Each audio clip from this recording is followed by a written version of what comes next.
termasuk wabayadin, dan juga yang berkulit putih, wasawadin ataupun hitam, wa ghairi dzalika, dan selain hal yang tersebut tadi. Semuanya dibentuk oleh Allah Subhanahu wa taala. Jadi sudah diberikan ketetapan oleh Allah di Lauhim Mahfuz. Ya, kita di perut ibu kita nggak nge-request, nggak minta kalau kita dijadiin tukang ayam, dijadiin pedagang. Jadi kalau bapak ibu misalnya bangga dengan nasab, dengan keturunan, wah saya ini anak keturunan ningrat, ya dalam hal ini ya lucu. Emang kita yang minta jadi keturunan ningrat? Ada yang keturunan Raden, wah saya dong keturunan Raden, ya lucu.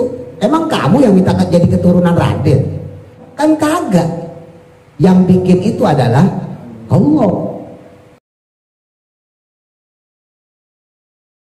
Bisa aja Nabi Adam dengan Ibu Hawa tercipta di surga, kemudian anak turunnya Qabil, Habil, Labuda, Ikrimah, terus sampai kepada kita. Sekarang andai kata kita terlahir di surga, maka kita nggak akan tahu yang buruk-buruk.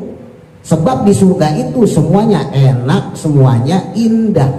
Makanya kita diadain di dunia supaya kita paham bahwa Allah bukan cuma bisa nyiptain yang enak, tapi juga bisa nyiptain yang nggak enak. Bukan cuma bisa nyiptain seneng, tapi Allah juga bisa nyiptain sedih. Bukan cuma bisa nyiptain yang gampang, tapi Allah juga bisa nyiptain yang susah. Dengan adanya di dunia ini kita sekarang, kita akan bertemu kedua jenis tadi.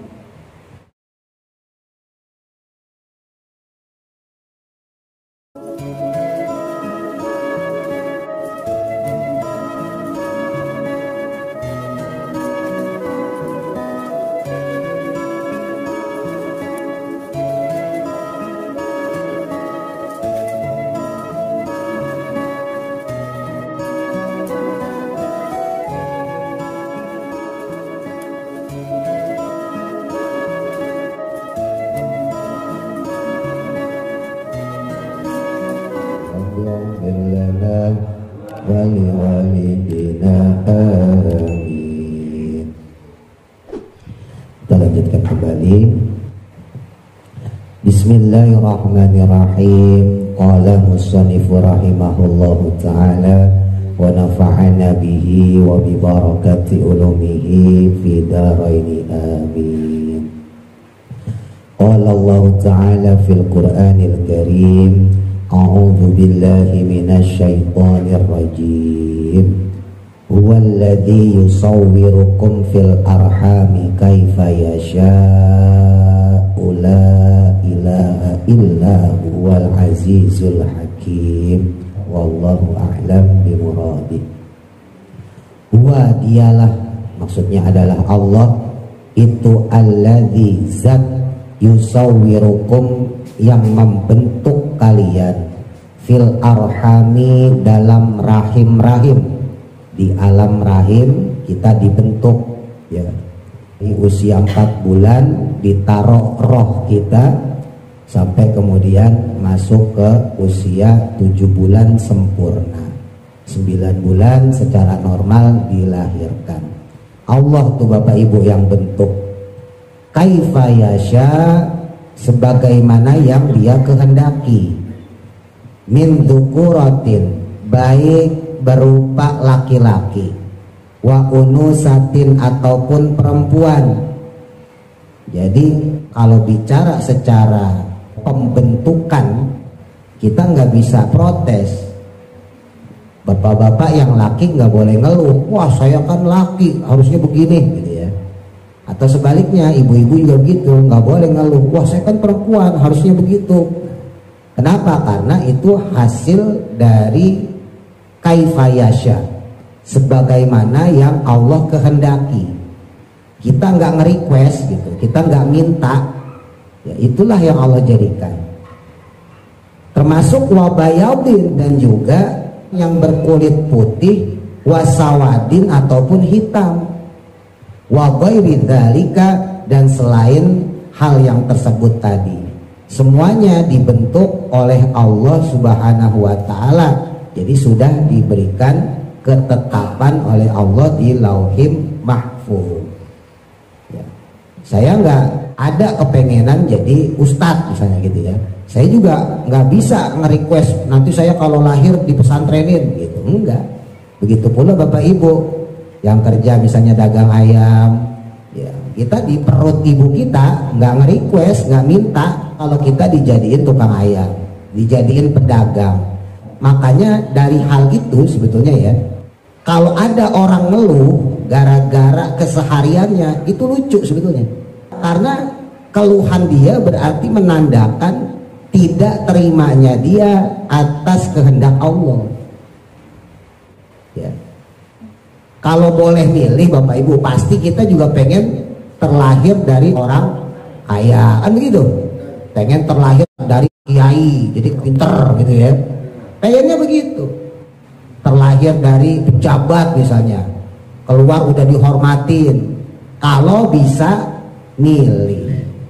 Makanya sebodoh-bodohnya orang ketika hartanya banyak, ketika pangkatnya tinggi, ketika kedudukannya dihormati, kok dia terlena sama ujian itu, berarti ya orang itu terbawa dengan duniawi sebagai mataul ghurur, sebagai perhiasan, sebagai permainan, sebagai bentuk ujian. Kenapa? Ya karena ketika seseorang dilahirkan itu bukan hasil keputusan dia, bukan kepengenan dia, tapi Allah lah yang punya kemampuan untuk menjadikan dia seperti itu. Jadi kalau Bapak Ibu misalnya bangga dengan nasab, dengan keturunan, wah saya ini anak keturunan ningrat, ya dalam hal ini ya lucu. Emang kita yang minta jadi keturunan ningrat? Ada yang keturunan Raden, wah saya dong keturunan Raden, ya lucu. Emang kamu yang minta jadi keturunan Raden? Ada yang jadi keturunan Ustadz, jadi keturunan Habaib misalnya. Emang dia yang minta? Kan kagak. Yang bikin itu adalah Allah. Ini tauhid ya, penting kita tegaskan. Ya, sekalipun ada hal buruk yang terjadi dalam diri kita, tapi dalam kaidah tauhid yang kita pegang, khairihi wa syarrihi minallah. Jadi takdir baik dari Allah, takdir buruk juga dari Allah. Ini wajib Bapak Ibu. Jadi andai kata gampangnya, yang dagang dagangan kagak laku, nah itu nggak usah nyalin siapa-siapa, itu takdir Allah. Ya, andai kata kita ditakdirin, misalnya yang bapak-bapak nauzubillah punya istri selingkuh, atau yang ibu-ibu nauzubillah punya suami selingkuh, atau punya anak durhaka nauzubillah. Ya itu adalah hasil dari takdir Allah. Jadi Allah itu bukan cuma nyiptain yang baik, tapi juga nyiptain yang buruk. Ini akidah loh. Jadi andai kata ada keburukan, apakah itu dari setan? Enggak. Ya Allah yang nentuin dia. Oh berarti kalau begitu orang mabuk juga ditentuin Allah? Iya. Oh berarti kalau tukang judi ya berarti ditentuin Allah? Iya. Oh berarti kalau orang kagak sholat itu juga ditentuin Allah? Iya. Cuman masalahnya takdir itu kan misteri, nggak ada yang tahu. Ada gak yang tahu diantara kita nih bahwa sekarang kita bakal ngaji di musola Baitur Ridwan gitu, megang kitab tafsir Jalalain? Ada nggak diantara Bapak Ibu yang dulu punya kepikiran kayak gitu? Nggak ada. Itulah misteri hidup. Begitu pula orang yang sekarang lagi mabuk, yang lagi nongkrong, yang nggak sholat, waktu kecilnya atau bahkan waktu mudanya nggak ada dia kepikiran seperti itu. Itulah misteri hidup. Kalau bicara secara takdir, wajib buat kita mengatakan bahwa itu adalah dari Allah. Sebab kalau kita nyalahin setan, wah itu tukang mabuk gara-gara kegoda setan dia. Gara-gara kegoda setan, bukan gara-gara Allah yang mentakdirkan dia. Berarti godaan setan menang, mengalahkan kekuasaan Allah. Nah itu bahaya secara tauhid. Paham ya? Jadi secara tauhid tetap kita harus mengatakan baik ataupun buruk itu adalah dari Allah. Walaupun nanti secara adab ya tentunya kita nggak bisa nyalahin Allah. Ya ini secara adab. Tapi kalau secara tauhid enggak. Secara tauhid itu yang nakdirin buruk pun Allah. Makanya manusia itu disuruh nerima bukan cuman yang baik. Apa sih misi kita di dunia ini? Selain tentunya beribadah. Wa ma khalaqtul jinna wal insa illa liya'budun. Tidaklah aku ciptakan jin dan manusia kata Allah kecuali untuk beribadah. Selain daripada misi beribadah menyembah Allah, yaitu adanya kita di dunia untuk menyaksikan kehebatan Allah, untuk menyaksikan kekuasaan Allah. Bisa aja Nabi Adam dengan Ibu Hawa tercipta di surga, kemudian anak turunnya Qabil, Habil, Labuda, Ikrimah terus lahir di surga. Nabi Idris lahir di surga, Nabi Nuh lahir di surga, terus sampai Nabi Muhammad Sallallahu Alaihi Wasallam lahir di surga. Sampai kepada kita sekarang, andai kata kita terlahir di surga, maka kita nggak akan tahu yang buruk-buruk. Sebab di surga itu semuanya enak, semuanya indah. Sementara Allah itu bisa nyiptain bukan yang enak doang, bukan yang indah doang, tapi Allah juga bisa nyiptain yang nggak enak, bisa juga menciptakan yang jelek-jelek. Seandainya nih Bapak Ibu ya, kita terlahir di surga, tetangga kita baik, saudara kita baik, keluarga kita baik, soalnya orang surga. Mana ada orang surga ngamuan, diusir dari surga. Di surga orangnya baik semua, sopan semua, ramah semua. Makanannya enak-enak semua, lezat-lezat semua. Kalau kita tinggal di surga, maka akan ada dugaan dalam diri kita, jangan-jangan Allah cuma bisa nyiptain yang enak. Jangan-jangan Allah gak bisa nyiptain yang gak enak. Makanya kita diadain di dunia, supaya kita paham bahwa Allah bukan cuma bisa nyiptain yang enak, tapi juga bisa nyiptain yang enggak enak. Bukan cuma bisa nyiptain seneng, tapi Allah juga bisa nyiptain sedih. Bukan cuma bisa nyiptain yang gampang, tapi Allah juga bisa nyiptain yang susah. Dengan adanya di dunia ini kita sekarang, kita akan bertemu kedua jenis tadi. Jadi kalau pengen senang toh, pengen enak toh, ya pengen indah-indah doang, entar Bapak Ibu di surga. Bukan di sini tempatnya. Justru semakin banyak kita dapat tanda kutip keburukan yang ditakdirkan oleh Allah kepada kita, maka berarti sebetulnya kekuasaan Allah yang ditampakkan kepada kita juga banyak. Nanti Bapak Ibu, bapak-bapak yang punya istri, ibu-ibu yang punya suami di surga nggak bakal berantem. Suami istri di surga nggak ada yang berantem, mana ada yang berantem? Lemparin piring gitu ya, dasar suami kurang ajar, gak ada di surga tuh. Ya kenapa soleh semua, baik semua, ramah semua, yang keluar dari mulutnya tasbih subhanallah, alhamdulillah, Allahu akbar. Nah sementara di dunia kadang suami marah sama istri, atau sebaliknya kadang istri marah sama suami. Nah itu bukti kehebatan Allah. Jadi kalau orang yang paham tentang kekuasaan Allah, kita sebagai suami nih, istri marah-marah sama kita, atau sebaliknya ibu-ibu lagi dimarahin suami, ya udah tinggal nyengir doang. Oh, kenapa? Ya ini Allah lagi nyiptain keburukan buat saya, oh ternyata bisa Allah bikin orang seperti kamu gitu. Karena itu tanda berarti Allah mampu bikin yang seperti itu. Nyikapinnya gampang.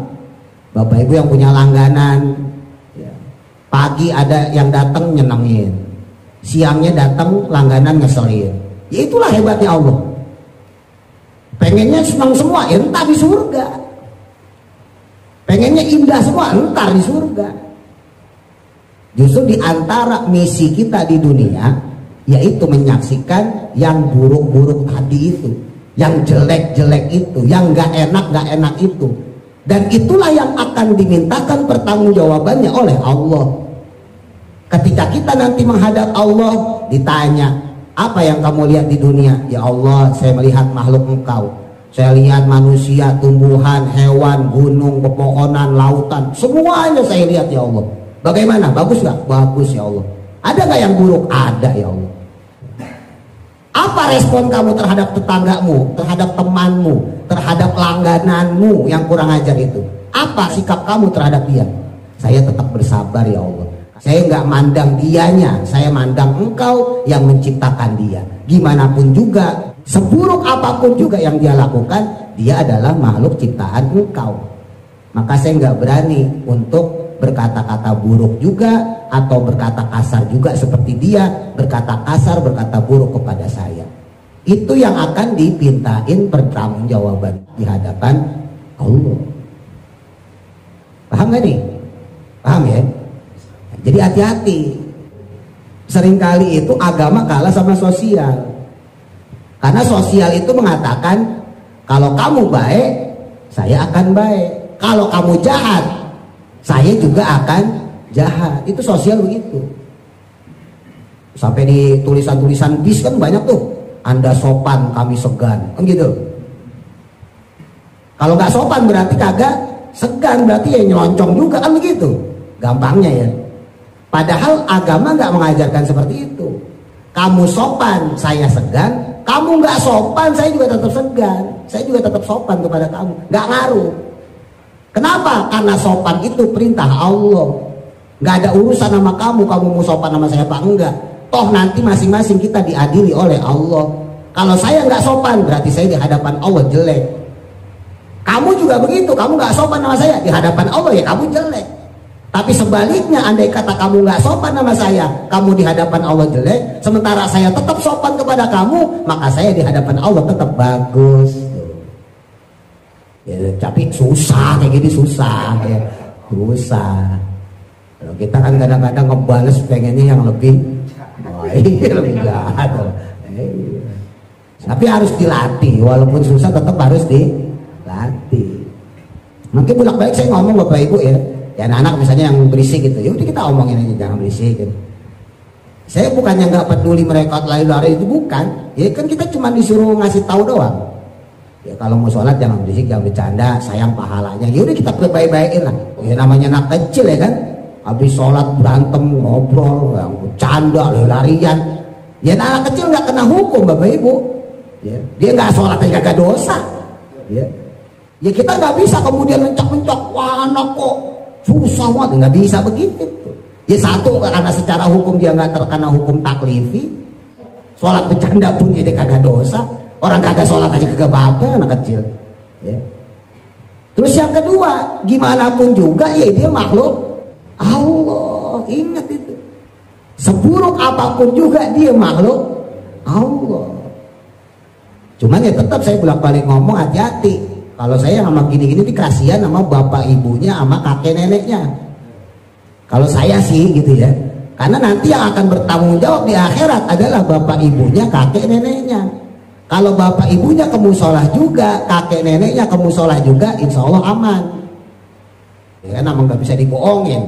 Ya, ketika kita sholat, Allahu Akbar, ada anak kecil bercanda, berisik kan pasti mati ngegerutu kan. Oh, anaknya sopo gitu kan. Siapa sih anaknya ini? Pasti ada rasa kesel gitu kan. Nah itu kan berarti kita sholat dalam keadaan gak khusyuk. Lah kita di akhirat lagi-lagi dimintain pertanggungjawaban. Kenapa kamu sholat mikirin kemana-mana sampai mikirin anak kecil segala? Lah kita yang sholat bisa alasan. Ya gimana gak mikirin malaikat. Terus samping saya anak kecil lari-larian, pecinya main lempar-lemparan, kadang bawa mainan di dalam musola, dalam masjid. Gimana saya bisa khusyuk? Kita punya alasan. Makanya kalau buat kita yang sholat paling enak justru masih ada anak kecil. Jadi ntar buat alasan di akhirat. Saya yakin Bapak Ibu nggak ada yang sholatnya khusyuk. Ada nggak coba sini? Nggak ada. Oh saya aja kagak, bagi Bapak Ibu. Saya aja kagak. Nah kalau anak kecil nggak bisa disalahin orang dia nggak terkena hukum taklifi. Maka nanti akan dipanggil bapak ibunya. Kalau bapak ibunya ikut sholat atau bapak ibunya nggak ada, kakek neneknya ikut sholat, maka nanti ketika dipanggil bapak ibunya atau kakek neneknya bisa punya alasan juga. Wahai malaikat, saya kan ikut sholat juga di musola, saya kan ikut sholat juga di masjid. Masa saya pegangin tuh anak Yang itu canda, batal sholat saya malaikat. Kalau bapak ibunya atau kakek neneknya sholat juga.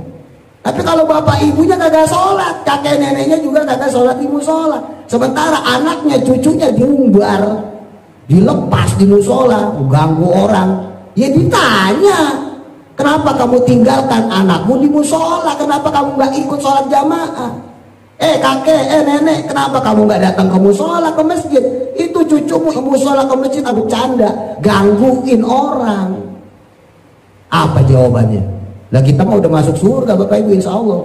Lah dia nih orang, bapak ibunya, kakek neneknya harus bertanggung jawab atas anaknya atau cucunya yang bikin orang sholatnya jadi kagak khusyuk. Kalau saya mah begitu doang, kasihan saya sebetulnya. Kalau kita yang sholat ada anak kecil bercanda malah senang bapak ibu. Berarti kita tadi akhirat punya alasan gimana bisa khusyuk malaikat orang samping saya anak kecil. Gimana bisa konsen malaikat di belakang saya anak kecil? Gimana saya bisa bacanya bener depan saya anak kecil, konsentrasi keganggu? Padahal bisa khusyuk, ya. Cuman bisa jadi buat alasan, maksudnya begitu. Nah, anak kecil yang seperti itu, kita kan nganggapnya keburukan gitu ya.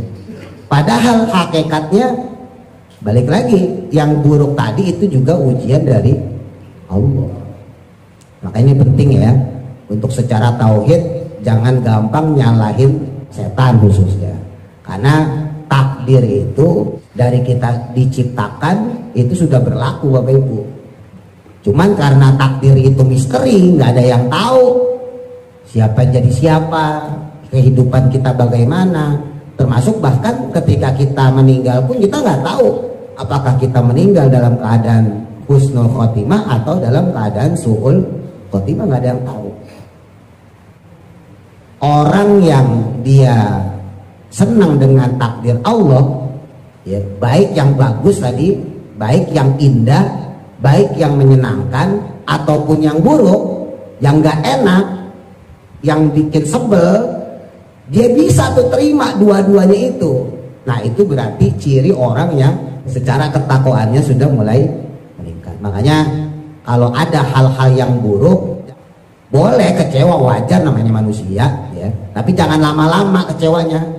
Sekali, dua kali, atau sejam, 2 jam, atau sehari, 2 hari udah.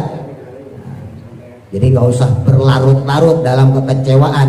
Sebab semakin lama kita kecewa, berarti semakin kita nolak takdir. Padahal keburukan yang kita alami tadi itu tidak lepas dari takdir Allah, apapun itu bentuknya. La ilaha illa huwal azizul hakim. La ilaha, dan tidak ada Tuhan yang wajib disembah illa huwa, kecuali dia, yaitu Allah al-azizu, yang maha mulia, fi mulkihi, dalam kerajaannya, ya alam semesta ini semuanya milik Allah, al-hakimu, dan juga maha bijaksana, fi sun'ihi, dalam perbuatannya. Nah di titik ya, lanjutannya ayat ke-7. Huwallazi anzala alaikal kitab, al-ayah.